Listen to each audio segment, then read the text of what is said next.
What's up guys, welcome back to Luxe Minds. My name is Irini and I just finished bawling my eyes out last night. I'm still not over it, but I finished Schitt's Creek, you guys, and I understand now. I understand the hype. I understand why everyone loves the cast, the script. It is such a phenomenal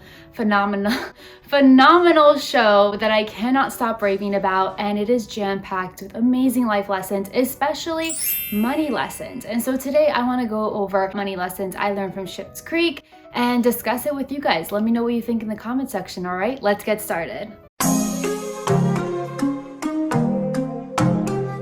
Eli was family, for God's sake. Leave your finances to me. The Rose family had pretty much given up watching over their finances because they were so busy spending it all. They had handed the reins over to their accountant and didn't bother to check in or see what was going on or if taxes were getting paid. And this was the downfall of their entire empire. Whether you have people that manage your money or that you manage it yourself, you stay on top of it and you keep track of where your money is going, what it's doing, is it being managed correctly. I would definitely recommend having an Excel sheet or even a budget book or even an application like Mint. There's a lot of apps up there that help you track your finances. I definitely think it's something we all should be doing so that we don't end up like the Rose family. Just Sell them. Got these at a showroom in Paris. I got these on a clearance rack at Target. $850. $850 what? $800. Dollars? $850. These are collectors. There's a woman in Paris that makes them by hand. So My car's worth less than your pants. In season 1, David tries to sell some of his designer items at a consignment store and quickly realizes that people aren't willing to spend their hard-earned money on designer items, especially funky and really out there designer items. And I think this subject touches on a broader conversation, which is that, rich people have unique tastes. Not all of them, but a lot of them do, right? And it's kind of that attitude of showing off, I don't care how much money this cost, rich I am, I'm just gonna go ahead and buy whatever crazy thing I can afford. Then bankruptcy hits and you're trying to sell some of these items to everyday people who would never spend a penny, let alone the thousands of dollars you actually bought it for on that item. I think one day, we're all gonna be millionaires on this channel, and it's important that we remember to stay grounded and not spend our money on ridiculous items just because we can. Well, I know this is a bizarre concept for you,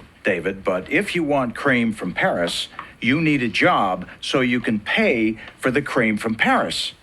Okay guys, was I the only person that kept forgetting that David and Alexis were in their 30s? And not just because of the way they would act or think or dress, but because they never worked a single day in their life. I don't know if this is just me, but I could not fathom that.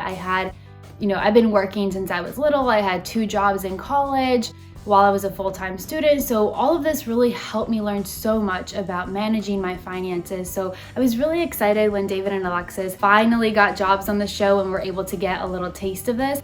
I would have loved to see the family attend a personal finance class. Could you imagine not only how funny that would have been, but educational for all of us watching to see our, favorite TV characters learning about finance, and while we ourselves in real life are trying to do the same thing. I want it to become mainstream and cool to be financially literate.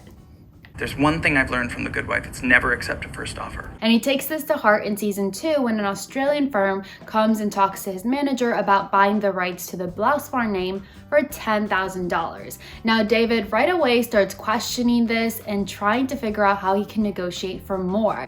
And he ends up getting the offer to be increased by $30,000 to $40,000 for this Blouse Farm name, which is so impressive and such a great lesson to all of us to always negotiate and know our value. This is the number that we are after. Especially in the context of our salary and work compensation. And Moira really hits this full home run with this topic when she's negotiating for her Sunrise Bay reboot and returning to the show. She has her demands, she knows how much she's worth, and she wants that tennis bracelet, honey. So she's able to get all of that and just really show us as the audience how important it is to negotiate. And I have a video on how to ask for a raise in the workplace that I'll link up here and down below for you guys to check out as well. And from that decompression came the idea to start my own business. The show did such a great job of looping their character developments into these ideas of starting their own businesses. We have David's General Store, we have the Rosebud Motel franchise, and of course we have Alexis's PR agency. And I think it really feeds into this idea that investing in your ideas is so worth the money because you never know where they'll lead you in life, opportunities they can open, and how they can impact the world. So definitely a great lesson to be learned there. You wrote us off, Dawn. Not a phone call, not an email, not a nickel. Roland and Jocelyn here could not have been more generous with what little they have.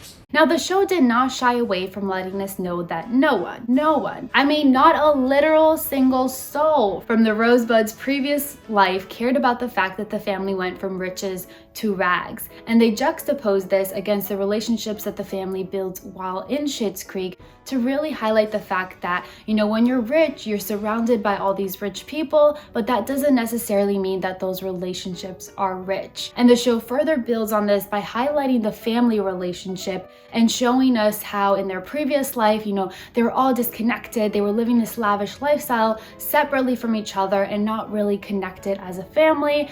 And then they're thrown into two shoebox rooms next to each other and are forced to connect and grow together.